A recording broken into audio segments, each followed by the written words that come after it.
Malékou se porte comme un charme. Tout va bien au plan moral, spirituel, social.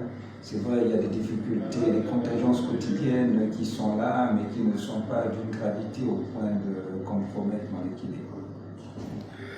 Depuis quelques jours, l'actualité en fait la une sur votre déclaration à la candidature de l'élection 2025. Mais cet après-midi, vous vous êtes allié à un candidat consensuel. De quoi était-il question? Bien. Il s'est agi des consultations qui ont été ouvertes par plusieurs facilitateurs en vue de voir dans quelle mesure les forces du changement puissent faire bloc en vue d'une candidature unique. Il faut dire que ce n'est pas toujours facile de fondre son ambition politique dans celle d'un autre. Mais après plusieurs consultations avec les Gabonais de la diaspora et ceux de l'intérieur, j'ai accepté de participer à cette dynamique visant à porter un candidat.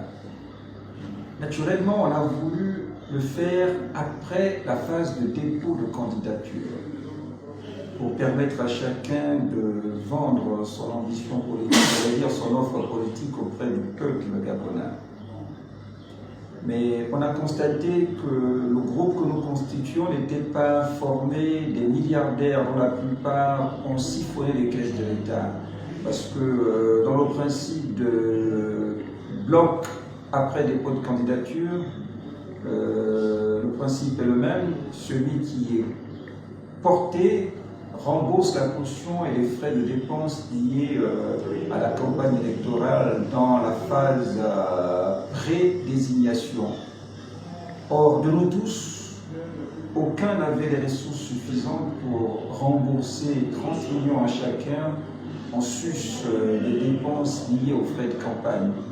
On a donc décidé de procéder post-validation de candidature, j'allais dire validation des candidatures, pour que le principe de remboursement de sommes dues à la campagne et à la caution ne s'invite pas dans le processus. Nous avons donc décidé de mutualiser nos intelligences et surtout nos moyens financiers au profit de celui qui sera désigné. Et l'homme qui a été désigné, c'est Jean-Rémy Yama, dont le profil social et politique est plus emblématique et beaucoup plus parlant. Donc c'est un choix que je ne regrette pas, même si je l'ai fait avec des pincements, c'est pas toujours facile de se passer au profit de l'autre. Mais nous avons décidé de faire ainsi et ça fait l'objet d'une cérémonie officielle dont j'ai été le porte-parole, mandaté par mes pairs. Et mon ambition donc de briguer pour 2025 n'est donc plus d'actualité. L'homme vous connaît, défenseur des droits de l'homme, défenseur pour le droit des Africains en faisant la rupture sans négociation avec les néocolonialistes.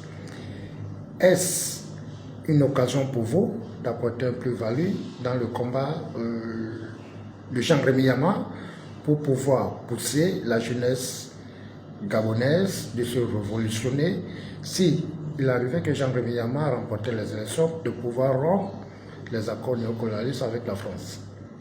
Bien, premièrement, il ne s'agit pas pour moi de venir porter main forte à Jean-Rémy Yama dans un sens dans un sens puriste. Il s'agit pour moi de converger avec Jean-Rémy Yama en vue de libérer le Gabon. Je ne suis pas venu soutenir Jean-Rémy Yama. Je suis venu soutenir l'idée de la libération du Gabon, de deux principaux boulots d'étranglement, la France-Afrique, le système Bongo-PDG-CITRI.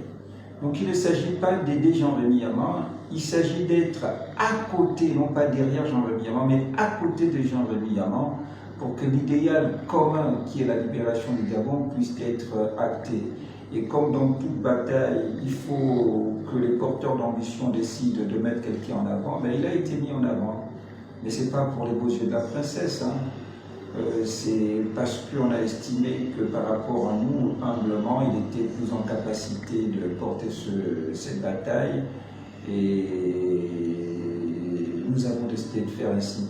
Donc oui, en cas de victoire à la présidentielle, cette volonté de nous défaire des liens esclavagistes, les accords de coopération qui nous lient à la France, sera donc dépoussiérée et mise au bout du jour en vue justement de parvenir non plus à des accords de maître à esclave, de tuteur à pays à infantiliser. L'ambition est là et nous espérons que nous pourrions l'atteindre avec la grâce de Dieu. Nous allons poser le pied sur l'accélérateur pour la deuxième dossage de cet entretien qui portera sur l'actualité sociopolitique du Gabon.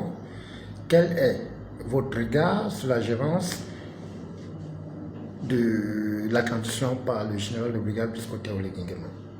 Bien, la transition a été un acte d'escroquerie politique.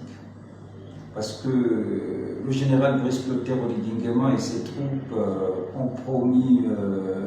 ont fait ce qu'on appelle des promesses en berlificoté qui ont été finalement des vœux pieux. Je vais prendre quelques-uns. Je suis venu libérer le Gabon. Mais pour libérer le Gabon, il faut s'attaquer, comme je le disais, au boulot d'étranglement. Il y en a deux principaux leviers, la France-Afrique et le système Bongo-PDG. Ces deux leviers ont été renforcés. Donc Oligui Nguema n'a pas libéré le Gabon.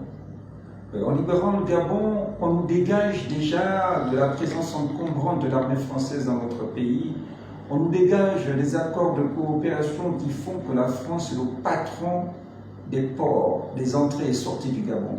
Donc des ports et des aéroports. Nos ports et nos aéroports sont contrôlés par la France. Nos ressources minières sont contrôlées par des entreprises françaises. Donc nous sommes vampirisés dans notre propre pays par les puissances impérialistes français au plan économique, au plan militaire, au plan politique, parce que Brice Clotaire Oligui Nguema est un produit de la France. Donc il ne peut pas s'attaquer au maître. Brice Clotaire Oligui Nguema a menti au peuple gabonais, il n'est pas en capacité de nous libérer. Il faut d'abord qu'il se libère du tutorat français. À partir de là, on pourra voir. Ça a été un flop. Les promesses de réforme n'ont pas eu lieu. Il a essayé de réformer la Constitution, il a vampirisé, il a taillé à sa mesure. C'est une Constitution taillée à la mesure de Brice Clotaire Oligui Nguema. Le code électoral idem. Aucune institution n'a été réformée, n'a été...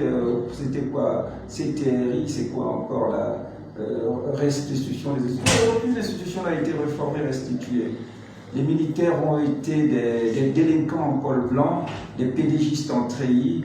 Ils ont menti au peuple gabonais, ils méritent d'être dégagés simplement, soit l'élection du 12 avril 2025.